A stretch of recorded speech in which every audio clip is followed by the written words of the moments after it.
အရှင်ဘုရားဘာပြောတပည့်တော်ကစမ်းသပ်ထားတာတစ်ခုရှိသေးတယ်ဓမ္မလွန်ဘဝမရှိဘူးဆိုတာတပည့်တော်စမ်းသပ်ထားတာပြောသမောင်းဘယ်လိုစမ်းသပ်တော့တပည့်တော်စီမှာသေထံအပြစ်ကြတဲ့လူတယောက်ကိုတပည့်တော်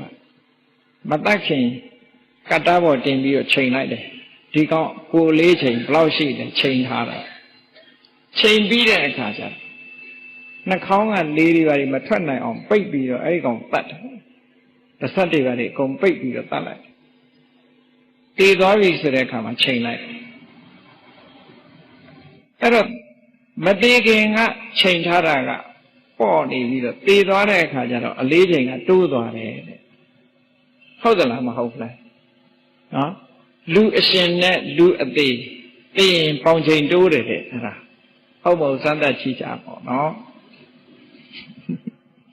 အဲ့ဒီမှာချိန်ကြည့်လိုက်တဲ့အခါကျတော့အသက်ရှင်တုန်းကတည်းပို့ပြီးတော့လေးတယ်ဒါသူ့အကောင်ကြီးကိုမရတာလူအရှင်ကိုမရတာကပေါ့တယ်လူအသေးကိုမရတာအမှန်တမ်းလေးတယ်ဟောအဲ့ဒါကိုတွေ့ရတဲ့အတွက်ကြောင့်တကယ်ကတော့ဓမ္မလွန်လောကရှိပြီးတော့သူကအသက်ထွက်ပြီးဓမ္မလွန်လောကမှာဖြစ်မယ်ဆိုလို့ရှိရင်တဲ့အသက်ကထွက်သွားပြီးသေတုံးမသေးခင်ကအသက်ရှိတော့ပိုလေးရမယ်တဲ့အဲ့တော့အသက်ရှိတဲ့အချိန်ပိုမလေးပဲနဲ့သေတဲ့အခါကျမှပိုလေးတယ်ဆိုတော့ဘာမှထွက်သွားတာမရှိဘူးပေါ့ပိုလေးလာတယ်ဆိုတော့ဒါတွေကိုထောက်ထားလို့ရှိရင်ဓမ္မလွန်လောကဆိုတာမရှိဘူးလို့သူကဒီလိုပြောပြန်အဲ့တော့ရှင်ကုမာရကတ္တဗကဘာနဲ့ဥပမာပေးပြီးတော့ရှင်းတယ်လို့ဆိုဒါကဒီလိုရှိတယ်တဲ့လူတွေဟာမသေးခင်နဲ့တည်တဲ့အချိန်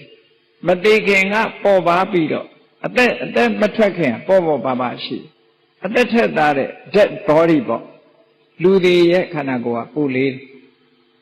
ဥပမာမယ်တဲ့တန်တုံးနှစ်တုံးတတုံးက